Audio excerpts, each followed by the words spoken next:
Voilà pourquoi nous commençons maintenant notre partie 2, c'est-à-dire la partie enseignement de devenir smart, votre émission à l'appel à la transformation.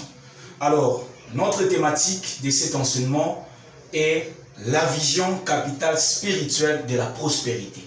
La vision capitale spirituelle de la prospérité. Alors, je voulais d'abord vous dire que la vision, c'est quoi? La vision, c'est un aperçu de l'esprit que Dieu vous dévoile par rapport à votre vie sur la terre.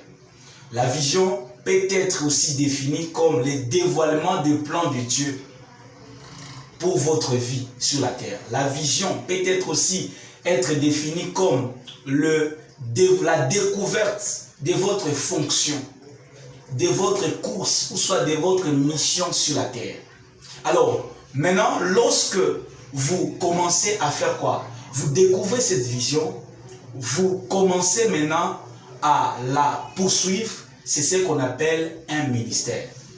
Voilà pourquoi, dans mon introduction, je voulais dire à certaines personnes que avoir un ministère, ou soit avoir les appels, l'appel de Dieu, ou soit avoir les élections de Dieu, ce n'est pas seulement être pasteur, ou soit être prophète, ou soit être docteur. Beaucoup de gens sont restés dans des paradigmes, pensant que pour celui qui est appelé, c'est seulement pasteur. Oh, moi j'ai été appelé, ou soit moi je suis prophète, j'ai un appel de Dieu. Vous devez comprendre que non, tout croyant, ou soit toute personne sur la terre, que Dieu a mis sur la terre, n'est pas un choix d'hasard, mais au contraire, c'est quelqu'un que Dieu a mis sur la terre, Dieu avec une raison et aussi avec une mission particulière. Tout croyant, ou soit toute personne sur la terre, a une mission sur la terre, une mission particulière sur la terre. C'est-à-dire que votre raison d'exister, votre raison d'exister dans la vie et fonction est liée à une mission particulière que Dieu vous a conférée. Voilà pourquoi, si nous nous référons à cette lecture qui vient de se passer, nous vous avions dit que Abraham a été appelé à être mis en place comme une institution à travers laquelle les familles de la terre seraient bénies. Les appels et les élections ne sont pas limités à la prédication. Ce n'est pas seulement ceux qui prêchent, ou soit ceux qui sont des pasteurs, ou soit ceux qui sont des prophètes, qui sont des appelés de Dieu. Tout le monde a un appel de Dieu. Quand je dis que tout le monde a un appel de Dieu, c'est-à-dire que non, tout le monde a une mission, a une fonction particulière qui doit manifester, qui doit comprendre, qui doit connaître. Alors si vous connaissez, ou soit vous découvrez votre fonction, ou soit votre mission particulière, c'est ça. C'est alors que nous allons dire que vous découvrez, vous avez maintenant une vision. C'est pourquoi vous allez comprendre que non, si beaucoup de grands hommes aujourd'hui, des grandes femmes, des grandes dames sont en train de réussir dans la vie, c'est parce que ce sont des visionnaires. Vous ne pouvez pas être un succès ou soit une prospérité dans la vie sans avoir la vision. La vision est supérieure à la richesse. La vision est supérieure à la fortune, soit à l'argent.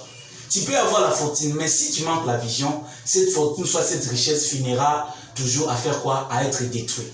Voilà pourquoi, dans cet enseignement, je suis en train de vous dévoiler, de vous enseigner la vision capitale spirituelle de la prospérité. Vous pouvez manquer l'argent, vous pouvez manquer une entreprise, vous pouvez manquer une richesse ou soit un héritage familial. Mais si vous avez une vision, toutes les richesses, les fortunes ou soit des entreprises peuvent être créées grâce à votre vision.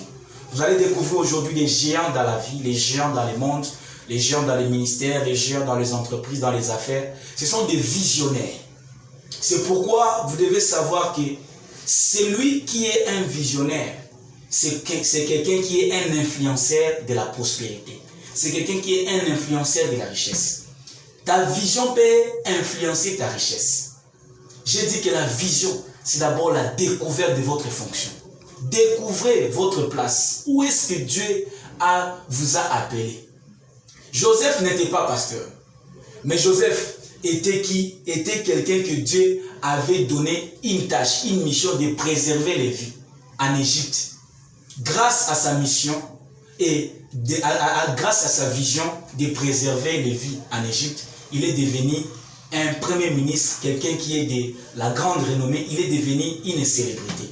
C'est de la même manière pour vous. À travers cet enseignement, je voulais vous faire comprendre que c'est votre direction, c'est votre vision plutôt qui détermine votre direction.